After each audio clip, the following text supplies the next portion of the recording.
আতরের পরিবর্তে পারফিউম ব্যবহার করলে কি সুগন্ধি ব্যবহারের সুন্নাহ আদায় হবে? পিরিয়ডের পর নখ না ফেলে নামাজ পড়লে কি নামাজ হবে?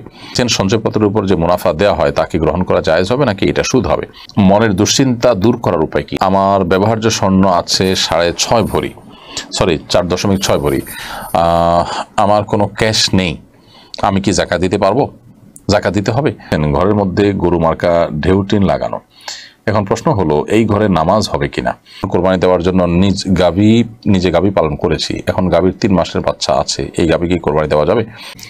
আমার জাকাতের টাকা কি আমার আপন ছোট ভাইকে তার মাদ্রাসা পড়াশোনা খরচ চালানোর জন্য দিতে পারবো? প্রিয় দর্শক, আর বিলম্ব না করে চলুন আমরা প্রশ্নোত্তর আলোকিত ভবনে প্রবেশ করি।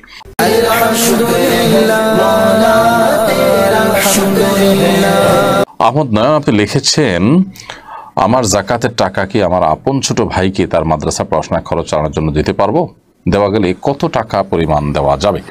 ভাই আহমদ নয়ন, আপনার জাকাতের টাকা আপনার ছোট ভাইকে যে মাদ্রাসা পড়াশোনা করছে তার খরচ চালানোর জন্য দিতে পারবেন যদি সে আপনার একান্নভুক্ত বা আপনার অধীনস্থ না হয় বা তার দায়িত্বভার আপনার উপর না থাকে।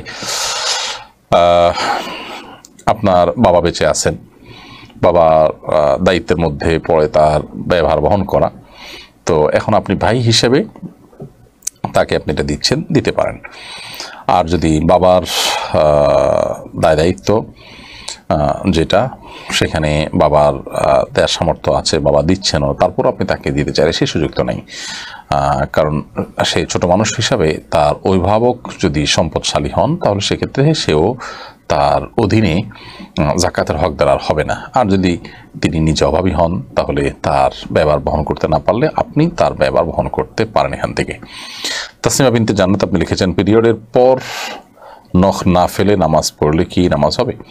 পিরিয়ডের পর নখ কাটতেই হবে এমন কোনো বাধ্যবাধকতা নেই, ওই অবস্থায় আপনি নামাজ পড়লে নামাজ হবে, গোসল করতে হবে, গোসল করে আপনি নামাজ পড়তে পারেন। মির্জা এমডি আকরাম আপনি লিখেছেন, কোরবানি দেওয়ার জন্য নিজে গাভী পালন করেছি, এখন গাভীর 3 মাসের বাচ্চা আছে, এই গাভী কি কোরবানি দেওয়া যাবে? আপনি চাইলে এই গাভী কোরবানি দিতে পারেন, চাইলে অন্য কোনো পশু কিনেও কোরবানি দিতে পারেন।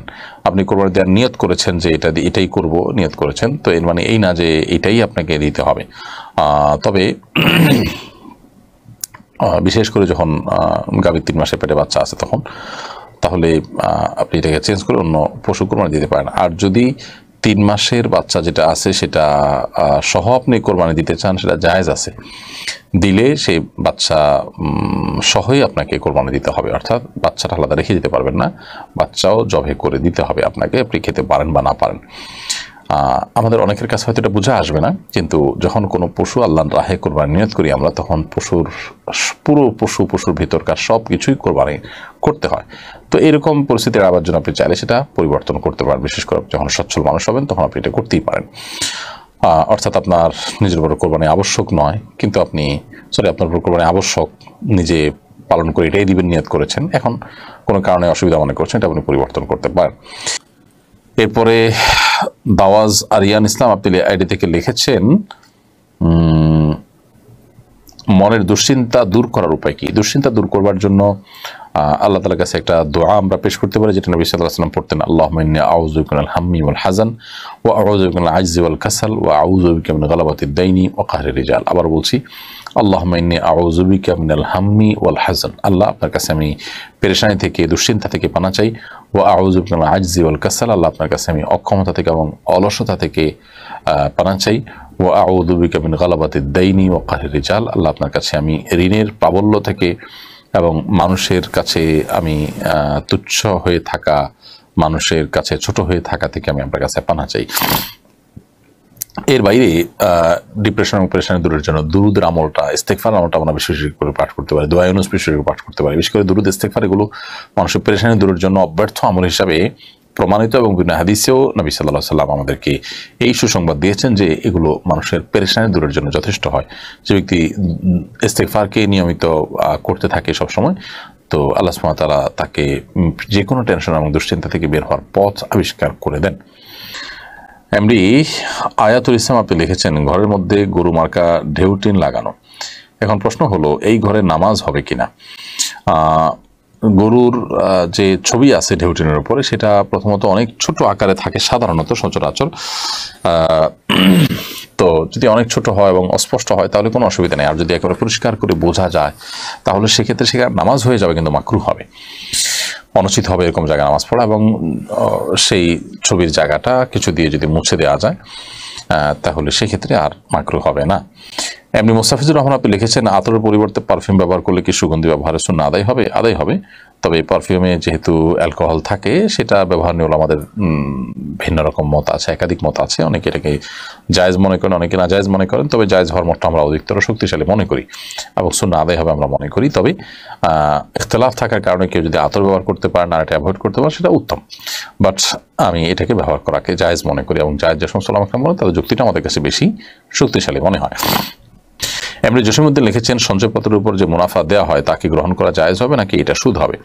সঞ্চয়পত্রের উপর যে মুনাফা দেওয়া হয় সেই মুনাফা গ্রহণ করা হারাম হবে, কারণ সঞ্চয়পত্রের উপর মুনাফাটা দেওয়া হয় এটা সুদ গ্রহণ করা হারাম, সেই দৃষ্টিকোণ থেকে এটা হারাম হবে। সঞ্চয়পত্র ভেঙে মূল টাকাটা শুধু আপনি নিতে পারবেন। আমতুল্লাহ শেফা আপনি লিখেছেন, আমার ব্যবহার্য স্বর্ণ আছে 6.5 ভরি, 4.6 ভরি, আমার কোনো ক্যাশ নেই, আমি কি জাকাত দিতে পারবো? জাকাত দিতে হবে। যেহেতু কোনো ক্যাশ টাকা নেই আর যদি রূপাও যদি না থাকে, শুধু স্বর্ণ যদি থাকে, তাহলে 4.6 ভরি থাকলে আপনার পরে জাকাত আসবে না, 7.5 ভরির আগে জাকাত আসবে না। আর যদি এর সাথে টাকা থাকে তাহলে টাকা এবং এটা দুটো মিলিয়ে যেহেতু রূপার নেশাবটাকে টাচ করে, অতএব সেক্ষেত্রে আপনার জাকাত আসবে, কিন্তু শুধু স্বর্ণ থাকলে জাকাত আসবে না।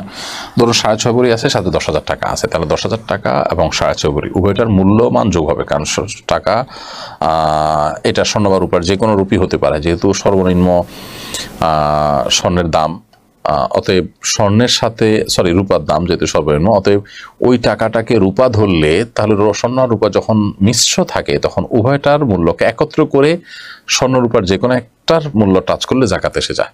আর বলাই বাহুল্য যে রূপার দাম অনেক কম, অত রূপার যে নেশাব সেটাকে টাচ করা অনেক সহজ। যদি দুইটার মূল্য একসাথ করে করলে তখন রূপার যে নেশাব সেটাকে স্পর্শ করে ফেলে, আর সেজন্য তখন জাকাত আসে। এই জন্য স্বর্ণের সাথে যখন নগদ টাকা থাকে, স্বর্ণের সাথে যখন রূপা থাকে, তখন উভয়টার মূল্য অ্যাড করে রূপার নেশাব স্পর্শ করলেই তখন জাকাত এসে যায়। আর শুধু স্বর্ণ থাকলে 7.5 ভরি জাকাত আসবে না।